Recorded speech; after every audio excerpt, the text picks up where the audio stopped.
10 महाविद्याएं। महादेव्यै शिवायै सततं नमः। देवी के 10 महास्वरूप। भद्रायै नियताः प्रणताः। अनंत कामनाएं करती है पूर्ण।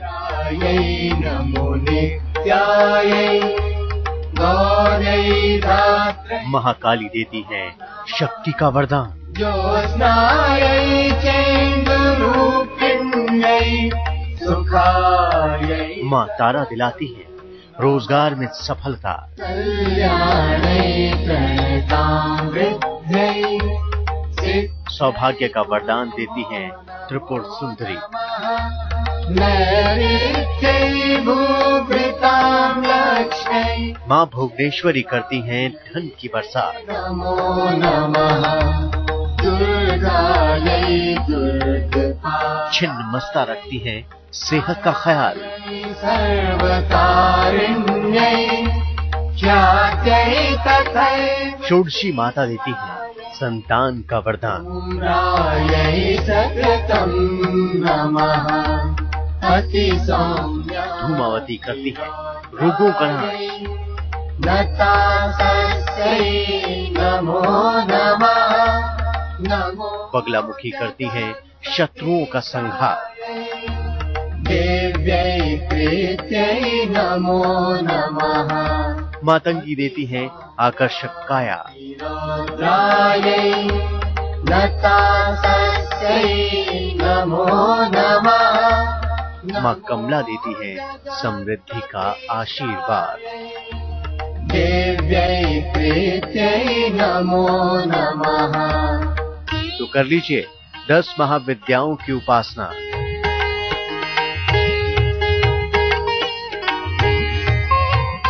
नवरात्र पर जरूर पूरी होगी हर कामना।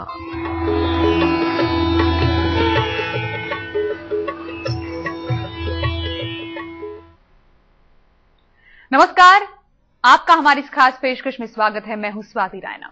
नवरात्र यानी मां की आराधना का पर्व, मां से मुरादें मांगने का दिन। इस मौके पर आप सिर्फ मुरादें ही नहीं, हर प्रकार की सिद्धियां भी प्राप्त कर सकते हैं।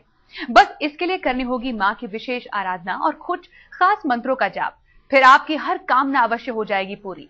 तो क्या है आपकी कामना और कैसे उसे पूरी करने का विधान है, ये जानेंगे हम। और ये बताने के लिए हमारे साथ है मौजूद डॉक्टर ज्योतिषाचार्य राजकुमार शास्त्री जी। शास्त्री जी, आपका बहुत बहुत स्वागत है। ऐसे कुछ महाविद्याएं जिनके बारे में दर्शक जानना चाहेंगे, जिनकी पूजा अर्चना करने से जीवन धन्य हो जाए।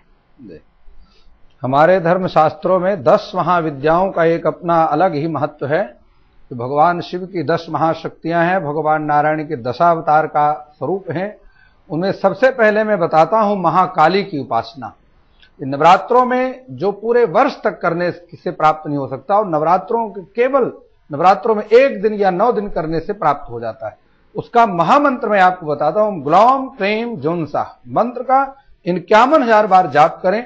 काले रंग के वस्त्र बिछा करके और काले रंग के वस्त्र ही पहन करके इसकी उपासना की जाती है। माता के चित्र के बाईं तरफ कलश की स्थापना करें और कलश के दाहिनी तरफ घी का दीपक जगाएं और बाईं तरफ तेल का दीपक जगा करके और हाथ में जल, अक्षत, पुष्प, सुपारी लेकर के संकल्प करें। शुद्ध जल से पंचामृत से मां को स्नान कराएं और उसके बाद अक्षत, पुष्प आदि कलश पर अर्पण करें। 32 नींबुओं की माला माता को पहनाएं और एक शांत कमरे में लाल रंग के वस्त्र पर मां की स्थापना करें। जी, तो यहाँ पर तमाम ऐसे रूप हम आपको बता रहे हैं मां के, जिनकी पूजा अर्चना करने से आप तमाम अपनी मनोकामनाएं पूरी कर सकते हैं। शास्त्री जी, जानना चाहेंगे एक और ऐसे मां का रूप और उसकी पूजा का विधि विधान। जी, एक शांत कमरे में मां के लाल रंग के वस्त्र पर बिछा करके स्थापना करें।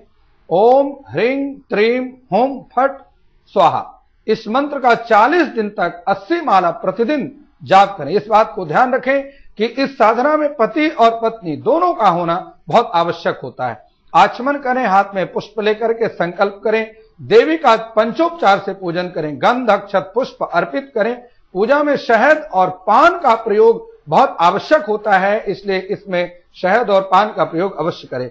घी में शहद, दूध और कमल दाने मिला करके पलाश के पुष्प से हवन करें। हवन के बाद तारा शतनाम स्तोत्र का पाठ करें। आप देखेंगे किस प्रकार अलौकिक सिद्धि आपके हाथ में प्राप्त होती है और जो भी आप करेंगे उसकी आपको सफलता भी प्राप्त होगी। एक और मां का जो दिव्य रूप है त्रिपुर सुंदरी, उनकी कैसे आराधना की जाए और पूजा का विधि विधान क्या है शास्त्री जी? त्रिपुर सुंदरी महाशक्तियों में 10 महाविद्याओं में महाविद्या में एक बहुत बड़ी शक्ति है और अगर इस त्रिपुर सुंदरी की कोई साधना कर लेता है तो मनोवांछित फलों को प्राप्त करता है। उसके लिए मैं बहुत छोटा सा मंत्र है वो बताता हूं। ओम हस्त्रीम त्रिपुर भैरव्यै नमः। इसको त्रिपुर भैरवी भी कहा जाता है। इसकी साधना 81 दिन तक की जाती है। 250 माला का प्रतिदिन इस छोटा सा मंत्र है, इसका 250 माला प्रतिदिन इसका जाप किया जाता है। पूजा में लाल रंग की सामग्री, सारी सामग्री लाल रंग की होनी चाहिए और मां के साथ इस त्रिपुर भैरवी के साथ में अष्ट सिद्धियों का पूजन करना भी बहुत आवश्यक होता है। हवन में चूंकि दशांश हवन किया जाता है, हवन में त्रिफला के पुष्प या फल प्राप्त जो है इसके द्वारा आहुति डालें और हवन के बाद माता की आरती करें, 3 परिक्रमा करें और दंडवत प्रणाम करें। उसके बाद आप देखिए किस प्रकार अलौकिक त्रिपुर भैरवी की सिद्धि आपको प्राप्त होगी और उसके बाद आप जो भी आपकी भावना होगी, जो भी आपकी कामना होगी, पूर्ण हो जाएगी। त्रिपुर सुंदरी तो आपकी कामना पूरी कर देंगी, लेकिन मां भुवनेश्वरी कैसे आपकी कामना पूरी करेंगी बता रहे हैं शास्त्री जी। माता भुवनेश्वरी ये बगलामुखी की तरह ही महान सिद्धियों को देने वाली है। मंत्र थोड़ा सा क्लिष्ट है लेकिन इसकी साधना बहुत ही दिव्य और अलौकिक है। मंत्र बताता हूं। ओम ह्रीं नमः। ओम आंग ह्रीं क्लौम यम रम लम बम सम खम हम होम सा। इस मंत्र का जाप 108 माला, रुद्राक्ष की माला में इस मंत्र का जाप किया जाता है। 108 माला जाप प्रतिदिन करें। भोजन में फल और सब्जियों का प्रयोग करें। अन्न का प्रयोग इस सिद्धि में बहुत ही निषिद्ध है। नमक और अन्न का प्रयोग नहीं करना चाहिए। पूजा में लाल रंग की सारी सामग्रियों का इस्तेमाल करें। कलश की स्थापना करें। हाथ में अक्षत पुष्प और कुछ द्रव्य लेकर के सुपारी के साथ में संकल्प करें। संकल्प में लाल रंग के वस्त्र और पूर्व दिशा की, यह ध्यान रखें कि माता का मुख पूर्व दिशा की तरफ होना चाहिए और साधना करने वाले का जो मुख है वो उत्तर दिशा की तरफ होना चाहिए। स्थापना करें। देवी की शुद्ध जल से स्नान कराएं। लाल रंग का वस्त्र अर्पित करें। पुष्प गंध अक्षत कुमकुम अर्पित करके धूप दीप जलाएं। फल और मिठाई भी लाल रंग की होनी चाहिए, इस बात को ध्यान रखें। फल और मिठाई का भोग लगाएं और आप देखिए किस प्रकार अलौकिक सिद्धि आपको प्राप्त होगी और उसके पश्चात जो भी आपकी कामना होगी माता पूर्ण कर देती है। छिन्नमस्ता देवी जिनकी पूजा अर्चना से हर कोई जो अधूरा काम हो जाता है वो पूरा हो जाता है। यहाँ पर शास्त्री जी उनकी पूजा का क्या विधान है? जी देखिए, जहां हम 10 महाविद्याओं में छिन्नमस्ता की बात करते हैं उसका एक बहुत छोटा सा मंत्र है जो आपको मैं दे रहा हूं। ओम श्रीम ह्रीं क्लीम वज्रवैरोचिन्यै ह्रीं ह्रीं फट स्वाहा। ये ऐसा मंत्र है, इसकी संख्या है 4 लाख बार इसको जाप करें। लेकिन ये ध्यान रखें, छिन्नमस्ता की आराधना करने से पहले गुरु की जो है, गुरु का ध्यान करें, उनका सम्मान करें, उनका पूजन करें और अपने बाईं ओर जल पात्र और दाहिनी तरफ पूजन की सारी सामग्री रखें। हाथ में अक्षत पुष्प सुपारी जल लेकर के संकल्प करें। पुष्प गंध अक्षत कुमकुम अर्पित करके धूप और दीप जला करके देवी की दाहिनी तरफ रखें। खीर मेवा खजूर किशमिश बादाम का प्रसाद देवी को चढ़ाएं और पूजा में कमल या कनेर के पुष्प अवश्य चढ़ाएं। इससे माता प्रसन्न होकर के छिन्नमस्ता यह सात्विक राजस और तामस तीनों प्रकार की सिद्धियों को देने वाली है। इनका पूजन करने से मनुष्य मनोवांछित फल को प्राप्त करता है। छिन्नमस्ता देवी आपको कैसे आशीर्वाद देगी ये तो आपने जान लिया। षोडशी देवी की पूजा अर्चना कैसे की जाए शास्त्री जी? देखिए, जहां हम षोडशी की बात करते हैं, इस षोडशी को ही हमारे साधनों धर्मशास्त्रों में श्री विद्या के नाम से जाना गया है और बहुत छोटा मंत्र है जो आपको बताता हूं। ओम ह्रीं का ए इल ह्रीं हसकल ह्रीं सकल ह्रीं। ये साधना 21 दिन की जाती है और 60 माला प्रतिदिन इस मंत्र का जाप किया जाता है। पूजा में सफेद रंग की सामग्री का इस्तेमाल किया जाता है। देवी को सफेद रंग के वस्त्र समर्पित करें और स्वयं भी सफेद रंग के वस्त्र धारण करके पूजन करें। सफेद आसन पर बैठे घी का अखंड दीपक जलाएं। मौली चंदन तुलसी की माला तुलसी के पत्तों की माला देवी को चढ़ाएं, पूर्व दिशा की ओर देवी का और उत्तर दिशा की तरफ साधना करने वाले का स्वयं मुख करके जो है बैठें और ये ध्यान रखें कि देवी श्री महाविद्या का जो है षोडशी का पूजन करने में भैरव का पूजन भी बहुत आवश्यक होता है और भैरव की पूजन करने से जितने भी आपकी व्यापार की परेशानी, घर गृहस्थी की समस्याएं होंगी वो निश्चित रूप से इतने ही दिनों में, साधना के दिनों में ही सारी समाप्त हो जाएंगी। देवी के महारूपों में अब बात करते हैं देवी धूमावती की और देवी बगलामुखी की। शास्त्री जी, क्या है उनका मंत्र? धूमावती का बहुत छोटा सा मंत्र है, ओम धूम धूम धूमावती स्वाहा। 41 दिन तक केवल इस माला मंत्र का जाप किया जाता है। और इसके बाद मैं आपको बताता हूं देवी बगलामुखी का मंत्र। यह सभी कोर्ट कचहरी थानों में विजय प्रदान करने वाली।